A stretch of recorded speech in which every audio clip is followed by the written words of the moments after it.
Hello.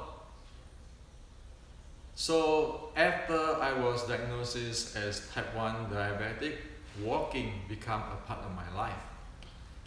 Because as we all know, walking help a lot for diabetic, even it is type 1 or type 2. And due to I have access to many practitioners in Chinese martial arts and Chinese medicines, I found out the following key points which I like to share with you all, because this key point do make a big difference for me, and I like everybody to know this because it is something which is not in the public, okay, but it's something which is useful. So hopefully like us who is in type 1 diabetic, from a teenager to elderly, we can learn this, we can understand this, and make walking something which is enjoyable and actually help our health, okay?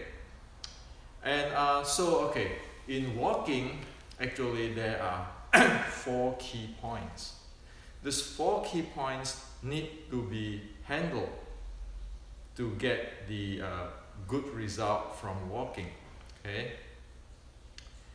The first key point is the knee, okay? When we walk, we don't want to put pressure on the knee, okay? Now, the reason I'm sitting down here is I want to show you how we want to get a reference whilst in sitting, so that when we walk, we have something to compare with. So we need a reference which is when we walk we can compare with, and then we know, do we actually handle the walking properly, okay? And so the first key is the knee, okay? Do not put any stress on the knee, okay? And do not overbend so that the stress on the knee. That's the first thing. We don't want to damage the knee because we need to walk a lot, okay? So we want to use the muscle behind the knee to walk, not using the kneecap, okay? That is key point number 1. Number 2 is this hip. This hip joints and the hip joints and actually the lower part of the spine behind our, say this is my navel, behind my navel down to the tailbone, that part of the spine, okay?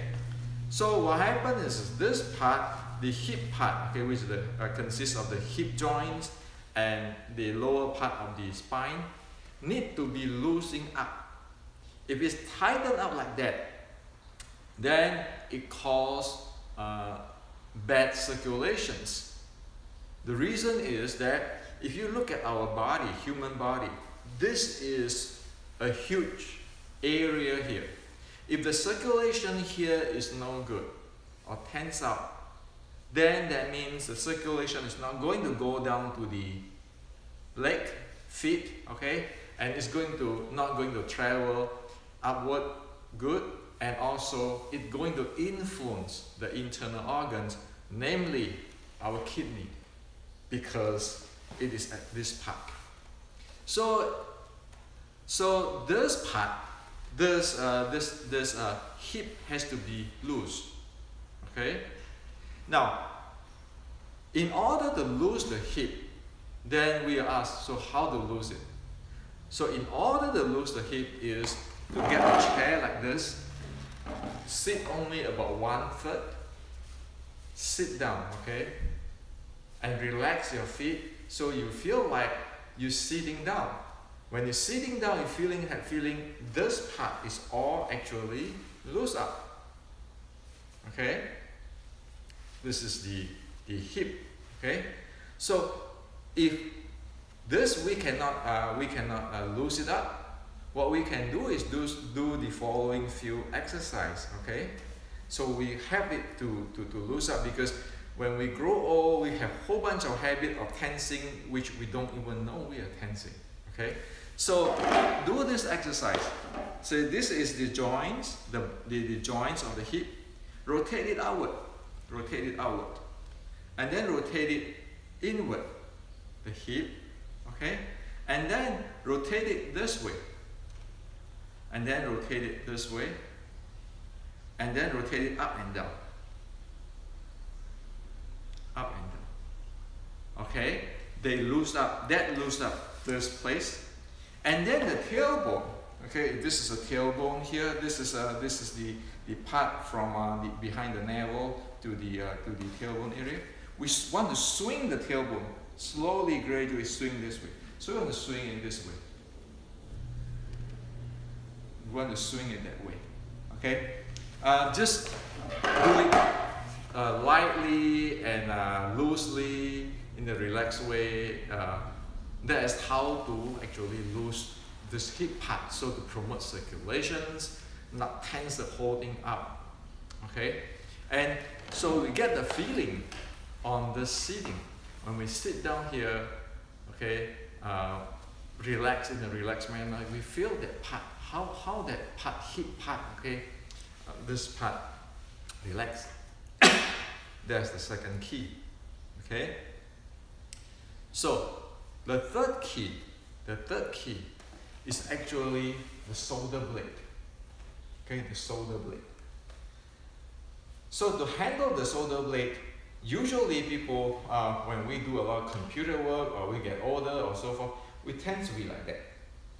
Okay, when we do that, the breathing is not going to be smooth or deep, and actually we become the breathing becomes shallow. It's going to influence the lung and it's influence the heart. Okay, so the proper way is roll this back a little bit, the shoulder, roll it up a little bit, slightly, until you feel that this shoulder blade area is loose up. Okay, this is, you feel tension there, you roll up a little bit, just slightly, barely, slightly roll up.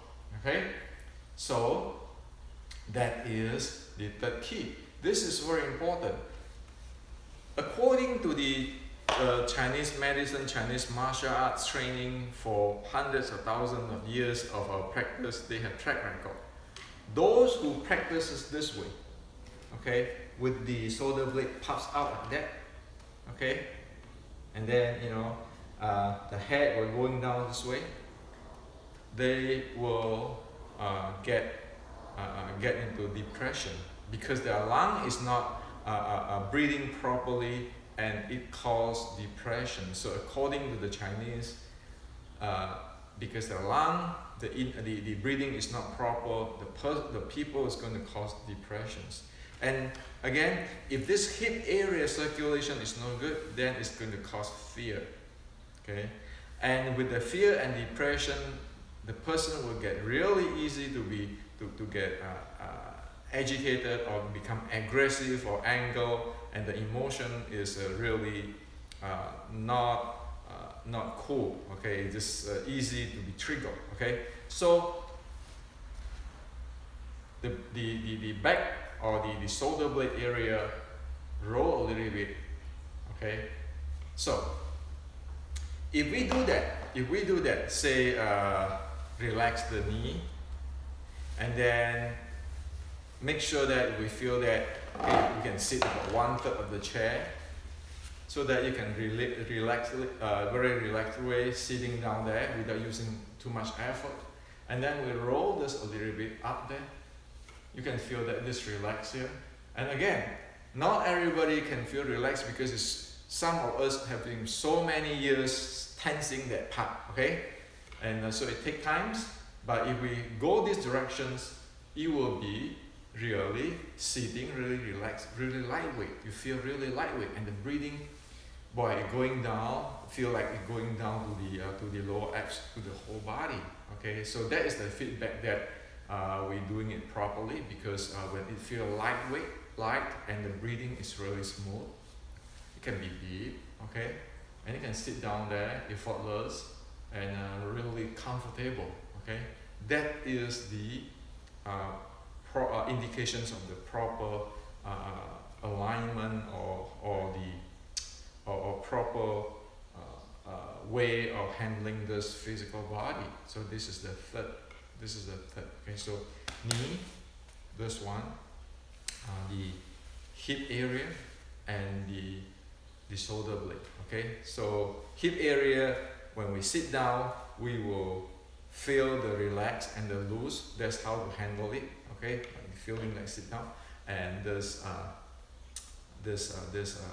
shoulder blade area is we slightly roll backward a little bit,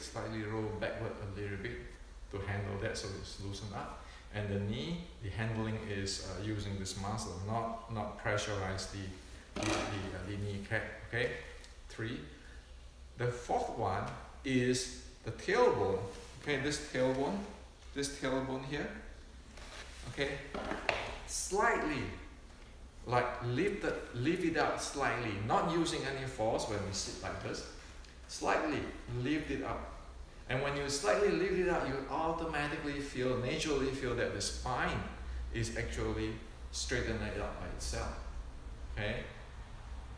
So one can sit down there really comfortable this way. The body is loose, and then the breathing is natural, and then our mind will settle down because of the body is relaxed and the breathing is getting natural. Instead of panting and so forth, the mind will quiet down. Okay, and that is the state we want to be in. Okay, so that the body be able to help itself. Okay, and the circulation is improved that way. Okay, now, and then of course remember the point 4 is the tailbone, or the tip of the tailbone, slightly feeling lifted up. Okay, just slightly, don't have to use much effort. You just know, I know my tailbone's gonna lift up a little bit. Okay, so you sit down here for a while. You feel that relaxed. It's not like that. Okay, like you feel like all this tense, and this butt is pressuring the chair, and then the breathing is stuck this area, and the head, you just don't know what happened. But once you get that aligned, it's like floating, levitate in the air, or it's like like we sit in the water, like in the water swimming pool, that how the water help to support us. That's what's the feeling. Okay. Now, sit on this, and then feel that feeling. Then we're gonna apply it at walking. So when we walk, get to that position. First check the knee, okay? And then check the hip. Are we loosening up the hip like when we're sitting down? And then check the shoulder blade, okay? Are we doing this when walking? Or we just, if we do that, we just roll back a little bit our shoulder. And then we walk. Okay, when we walk, every step we walk, like we lifted this tailbone slightly. Just use intention. Put the intention, don't use muscle. Okay? So we just, when you walk, you slightly walk this way. Okay? You walk this way. Make it a habit. Okay? So when that happens, what happens is that this knee, when we walk that way, you don't feel like the whole weight is the boom, get into the knee, really difficult to walk. No, you just like gliding through. You just feel like you're gliding through. It is so light, and it feels so comfortable, and the breathing is very deep, and it's not like panting narrow, it's natural, and you feel really well. Okay, so that is how walking. Okay, so for me is this thing with these 4 keys. I can walk 20 minutes and I don't feel anything. Okay, but my energy improves every day compared with at first when I'm like this. Oh my God. Okay, or hopeless. Life is hopeless. We walk like this. So you just like levitate, you glide through. okay? And the good thing is, once we walk that way, this part is open up, meaning that the internal organ circulation get better, kidney, okay, this is important for us, type 1 diabetic. The second is because this shoulder blade area loosens up, the chest loosens up, the breathing, the oxygen intake, okay? And because we lifted this tailbone slightly, you can feel that your spine is actually naturally straightened out. And when we walk, guess what? It's going to help the diaphragm to massage our internal organs. Okay? So it is just a simple walk, but there's so many benefits there. Okay? And one can walk, you know, slower or faster, depend on everybody. Just don't get into strain and those kind of thing, because walking in this type is to promote circulations of the body. Okay, so that's help the circulation within the body, help the massage of the internal organs, the circulations, the blood circulation, the oxygen. Okay, and this is not something medicine can do for us. Okay, because this is our body. If we don't move it, then it's not going to work properly. We can put medicine inside there, but the body, if the body do not perform in the natural way and get stuck here, stuck there, you know, we can grow weight and all kinds of stagnations, which we don't want to do that, because this body is like an engine. Okay, we need to maintain it. And type 1 diabetic for me is just like we need to maintain our car more, instead of just driving automatic and don't care about the car. We now have a stick shift that we maintain every day, so that it is in good shape. Okay, so that is what it is, and this is actually the bottom line, the core of you know, a lot of people heard about this Tai Chi and all those kind of practice. This is the core. Without this core, all those so-called Chinese martial art or internal art doesn't work. Okay, because everything has to be scientific, fit our human body, mechanics, and biology. Okay, so I hope this information get to all the type 1 diabetic, because this is free. And for me, I walk 15-20 minutes before every meal, and I walk when the blood sugar get higher, say up to 160. I walk about 20 minutes to get it going down, and then I even walk before I sleep for say 10 minutes, and that helped my circulations. I feel like I'm more energetic, and I'm not that depressed, and I don't feel that much fear. Okay, and so the circulation is better. Okay, so this is to share for you, so that you can examine it, okay, and try it out. Okay, or you know, talk to your endo or your doctor, because before you want to try this thing, okay, for your own safety. Okay.